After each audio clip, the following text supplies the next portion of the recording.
Hello साथियों, unique learning and YouTube channel पर आप सभी का स्वागत है। जैसा कि हम लोग पार्ट्स ऑफ स्पीच शब्दभेद में प्रीपोजिशन पढ़ चुके हैं। अगला जो है पार्ट्स ऑफ स्पीच कंजंक्शन है। कंजंक्शन का मतलब होता है योग, माने किसी एक को दूसरे चीज़ से जोड़ना, ठीक है। अब वो जोड़ने की जो प्रक्रिया होती है, जो विधि होती है, वो कई प्रकार से होती है। किन किन शब्दों से हम वाक्यों को, क्लास को, सेंटेंस को, शब्दों को जोड़ेंगे, ये सारे नियम जो है हम कंजंक्शन में पढ़ेंगे। तो कंजंक्शन में मुख्य रूप से जो है हम दो चीज़ों को पढ़ेंगे। एक कोऑर्डिनेट कंजंक्शन पढ़ेंगे, एक सबऑर्डिनेट कंजंक्शन पढ़ेंगे। साथियों,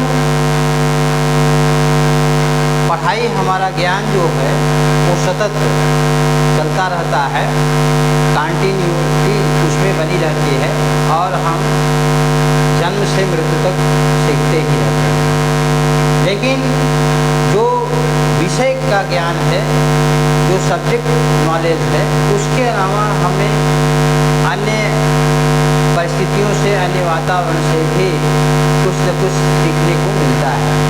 जिस जगह हम रहते हैं, जिस क्लाइमेट में रहते हैं, जिस टेम्परेचर में रहते हैं, जिस प्रकृति के बीच में रहते हैं, नेचर के बीच में रहते हैं, हम अगर सीखने का क्यूरियासिटी रखते हैं, जिज्ञासा रखते हैं, हमारे मन में एक लॉन्गिंग होती है, डिज़ायर होती है, इच्छा होती है, तो हमें बहुत कुछ सीखने को मिलता है और जो हमारे जीवन में उपयोगी होता है।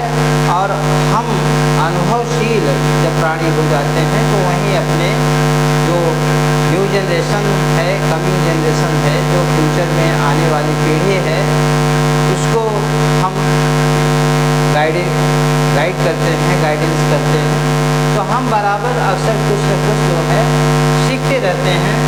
चाहे वो प्रकृति हो, प्रकृति में मतलब बहुत कुछ आता है, पहाड़ से लेकर के चींटी, जीव जंतु, पशु पक्षी, पेड़ पौधे, आकाश, तारे, चंद्रमा, भूगोल, जितने भी हैं, भौगोलिक चीज़ें हैं या वैज्ञानिक चीज़ें हैं, जो भी सामाजिक चीज़ें हैं, जो सामाजिक परिवेश होता है, उसमें कुछ न कुछ सीखते रहते हैं। हमें कुछ न कुछ सीखने का एक अवसर मिलता है। तो एक टॉपिक आज हम बताना चाहेंगे, परिस्थिति जो होती है, जो सिचुएशन होता है, आदमी परिस्थिति से बहुत घबरा जाता है, लेकिन कभी परिस्थिति से घबराना नहीं चाहिए। परिस्थितियाँ हमारी सुखद भी होती है, दुखद भी होती है। तो जिस प्रकार से हम सुखद को सहज एडाप्ट करते हैं, उसी प्रकार से दुखद चीज़ों को भी हमें एडाप्ट करने की क्षमता होनी चाहिए। क्योंकि जहाँ से सुख की अनुभूति होती है, वहीं से दुख की अनुभूति भी शुरू होती है। क्योंकि दुख जो है एक दिन का शाम है, माने रात्रि का पहर है, तो जहाँ पे दुख का अंत होता है, वहीं से सुख का रेखा जो है शुरू होती है, वहीं पे सुख की लाइन शुरू होती है। और ये हमें जो परिस्थितियाँ होती हैं, ये हमें डराने के लिए नहीं आती है, बल्कि उससे लड़ने के लिए हमारे अंदर एनर्जी लेकर के आती है कि हम कैसे उस परिस्थिति के से लड़ें, उस परिस्थिति से हम कैसे मुकाबला करें। तो मित्रों, और यही परिस्थितियाँ जो हैं हमें मैच्योर करती हैं, परिपक्व करती हैं। तो अपने जीवन में कभी घबराना नहीं चाहिए, क्योंकि आज हो सकता है दुख है, लेकिन कल हो सकता है सुख भी होगा। क्योंकि भगवान श्री कृष्ण जो है वो माता देवकी और वासुदेव से बिछड़ने के बाद जो है वो गए जो है वहाँ पर जो है मथुरा से छोड़ करके गोकुल में जब चले गए वो, तो गोकुल में जो है यशोदा माता और नंद बाबा के यहाँ परवरिश अच्छी हुई, तो विछुड़न हुआ। लेकिन परिस्थितियाँ जो है उन्हें खींच करके फिर मथुरा ले आए, और मथुरा में आकर के उन्होंने जो है तमाम परिस्थितियों को झेला और लास्ट में जो है वो सुख ही प्राप्त किया। तो इसी प्रकार से जब नर की बात छोड़िए, नारायण नहीं बचे हैं दुख से, तो हम मनुष्य कहाँ से बच पाएंगे। तो दुख आएगा ज़िंदगी में, श्योर है, और हमेशा जो है दुख भी नहीं रहेगा, सुख भी आता है। चलो मित्रों, ठीक है, कंजंक्शन में हम लोग पढ़ेंगे। कंजंक्शन जैसा कि हमने बताया कि ये योग है, माने संयोग है, वाक्यों को युक्त करना है, कंबाइन करना है। इसका क्या कंजंक्शन का डिफिनेशन हमने यहाँ पे दिया है। A word use to combine two or more words or sentences, माने अ वर्ड यूज एक ऐसा शब्द जो प्रयोग किया जाता है टू कंबाइन जोड़ने के लिए दो या दो से अधिक शब्दों या वाक्यों को जो जोड़ने के लिए जिस शब्द का हम प्रयोग करते हैं इस कॉल्ड कंजंक्शन, उसे हम कंजंक्शन कहते हैं। तो एक शब्द माने एक शब्द से हम दो शब्दों को या दो से अधिक शब्दों या वाक्यों या क्लासों उपवाक्यों को जोड़ते हैं। अब यहाँ पे काइंड्स ऑफ कंजंक्शन है, जैसे इसके कुछ उदाहरण दे देते हैं। जैसे Ram reads but Shyam does not read, Shyam पढ़ता है बट लेकिन श्याम नहीं पढ़ता है। तो बट जो है वो जोड़ा, भले ही वो कंट्रास्ट में यूज हुआ है लेकिन वो जोड़ रहा है। एक वाक्य के अलावा दो वाक्यों को जोड़ रहा है। राम रीड्स एक वाक्य हुआ but Shyam does not read, लेकिन श्याम नहीं पढ़ता है, तो मैंने दो वाक्यों को राम एंड श्याम रीड, राम और श्याम पढ़ते हैं, राम और श्याम पढ़ते हैं। तो यहाँ पे जो है दो वाक्यों को जोड़ रहा है, ठीक है ना, या राम एंड श्याम दो शब्दों को जोड़ रहा है, ठीक है। अब काइंड्स ऑफ कंजंक्शन, कंजंक्शन के प्रकार जो होते हैं, पहला है कोऑर्डिनेट कंजंक्शन होता है। तो कोऑर्डिनेट कंजंक्शन क्या है? A word use to combine, एक ऐसा शब्द जो जोड़ने के लिए प्रयोग किया जाता है दो या दो से अधिक सेम कैटेगरीज। सेम कैटेगरीज का मतलब एक ही कैटेगरी के हो, शब्द हो चाहे वाक्य हो, आर क्लास हो या उपवाक्य हो। एज वेल एज यहाँ पे है, जैसे Ram as well as Shyam is good. तो राम के क्या है, इसका मतलब क्या कि राम के अतिरिक्त श्याम भी अच्छा है, राम के अतिरिक्त श्याम भी अच्छा है। Ram as well as Shyam is good, तो राम के अतिरिक्त श्याम भी अच्छा है, एज वेल एज हो गया, ठीक है ना। तो सेम कैटेगरी के है। सेम कैटेगरी का मतलब कि दोनों की जो क्वालिटी है वो सेम है, इसी को सेम कैटेगरी कहते हैं। जैसे राम भी अच्छा है तो श्याम भी अच्छा है, राम के अतिरिक्त श्याम भी अच्छा है, ओके। एंड है तो मैंने जैसा कि अभी बताया था बोथ एंड है, जैसे कि बोथ एंड का मतलब क्या है कि दे आर बोथ, या they know both about math and physics, way math और फिजिक्स दोनों के बारे में जानते हैं, ठीक है ना। तो बोथ का प्रयोग हुआ, एंड का, बोथ एंड का भी प्रयोग होता है। नॉट ओनली बट आल्सो यहाँ पे है, तो इसका मतलब कि he is not only intelligent but also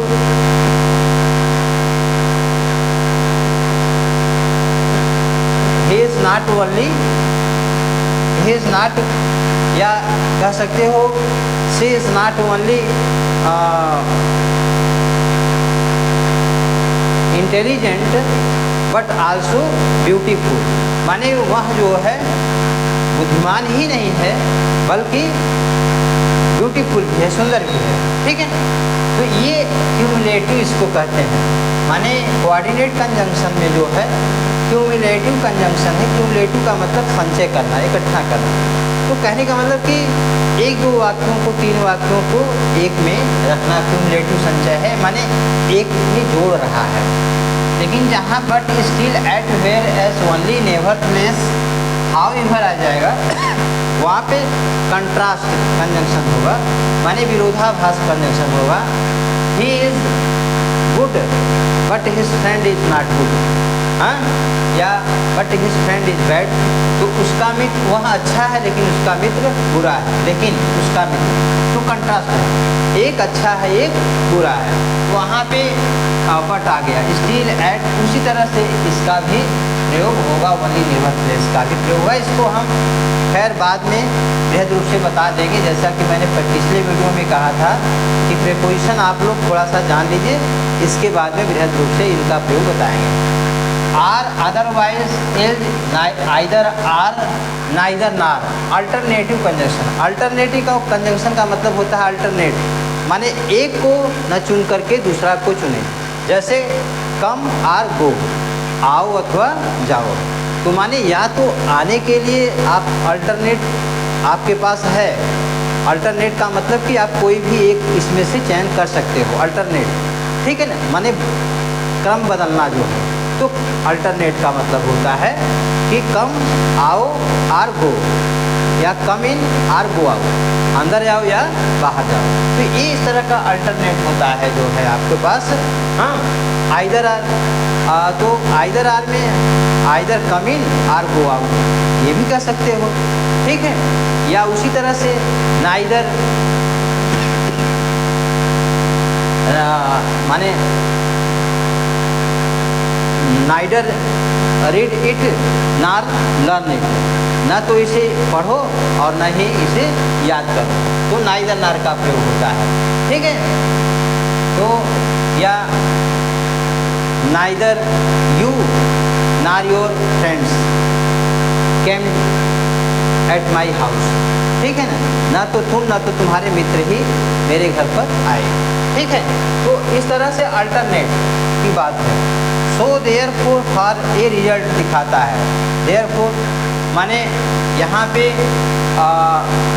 result क्या है कि ही वर्ड हार्ड सो ही पास, उसने कठिन मेहनत किया इसलिए वो पास हो गया। देयरफॉर का भी इसीलिए मतलब होता है प्रयोग, इसलिए में इसका प्रयोग होता है। फॉर भी जो है वो रिजल्ट दिखाता है, ठीक है ना। अब दूसरा है जो काइंड्स ऑफ कंजंक्शन में पहला कोऑर्डिनेट कंजंक्शन था, दूसरा है सबऑर्डिनेट कंजंक्शन। सबऑर्डिनेट का मतलब ये प्रधान में आता है, सबऑर्डिनेट का मतलब आश्रित होता है। A word use to combine, एक ऐसा शब्द जो कंबाइन करने के लिए प्रयोग किया जाता है। और किन शब्दों को, एनी डिपेंडेंट क्लॉज। डिपेंडेंट का मतलब कि क्या होता है, डिपेंडेंट का मतलब आश्रित, आश्रित क्लास पर, with principal class, principal class के साथ। ये प्रिंसिपल क्लास वगैरह की बात तो हम पहले बता चुके हैं। तो प्रिंसिपल क्लास के साथ जो है, हाँ, वो क्लास प्रिंसिपल क्लास के साथ जो है एक क्लास जो है कोई डिपेंडेंट होता है। अब जैसे अब इसमें क्या आता है, इंट्रोगेटिव वर्ड्स, जितने भी इंट्रोगेटिव वर्ड्स हैं वो सबऑर्डिनेट क्लास में आते हैं। जैसे what, when, how, where, which, whenever, however, हाँ, व्हाई, ये जितने भी इंट्रोगेटिव वर्ड्स हैं हमने यहाँ पे विच भी आता है, हाउ भी आता है, जितना भी होता है हमने लिख दिया गया कि जितने इंट्रोगेटिव वर्ड्स हैं वो, और whether, if, that, besides, because, since, such as. अब सच एज का प्रयोग होता है कि avoid such the boys, avoid such the boys as are bad, माने ऐसे लड़कों को त्याग दो जो बुरे हों। सो दैट भी होता है, he worked hard so that he passed, इस तरह से भी लगा सकते हैं आप, इसलिए कि वह पास हो गया। हाँ,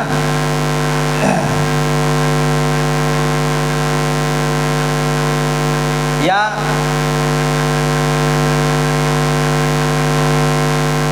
he eats food so that he may live, माने वह he eats food so that he may live, माने वो भोजन खाता है ताकि वह जिंदा रहे, so that। तो इन ऑर्डर दैट, लेस्ट, लेस्ट वाला भी प्रयोग आप लोग पढ़े होंगे कि वॉक स्लोली, हाँ, या वॉक केयरफुली, ध्यानपूर्वक चलो, लेस्ट यू शुड फेल डाउन, कहीं गिर न जाओ। तो लेस्ट का ये कहीं में होता है, कहीं गिर न जाओ माने नकारात्मक में भी भाव होता है। तो लेस्ट दाउ आल्दो हैंस एक्सेट्रा होता है। दाउ आल्दो दाउ हिज पुअर, हाँ हिज ऑनेस्ट, यद्यपि वह गरीब है वह ईमानदार है। उसी तरह से आल्दो का प्रयोग होता है। तो इन सब का जो प्रयोग होता है हाँ वो सबऑर्डिनेट कंजंक्शन में होता है और ये प्रिंसिपल क्लॉज के ऊपर सभी आश्रित रहते हैं। ठीक है ना। आशा करता हूँ कि आप लोग समझ लिए होंगे और जहाँ नहीं आता है उसको आप लोग कम्युनिटी बॉक्स में जो है आप लोग कमेंट कर सकते हैं। ठीक है, आप लोग बने रहिए। कंजंक्शन के बाद जो है एक और पार्ट्स ऑफ स्पीच है, पढ़ाने के बाद फिर आप लोगों को एक नए टॉपिक में प्रवेश लेके करेंगे और एक नई चीज़ों की जानकारी देंगे। ठीक है।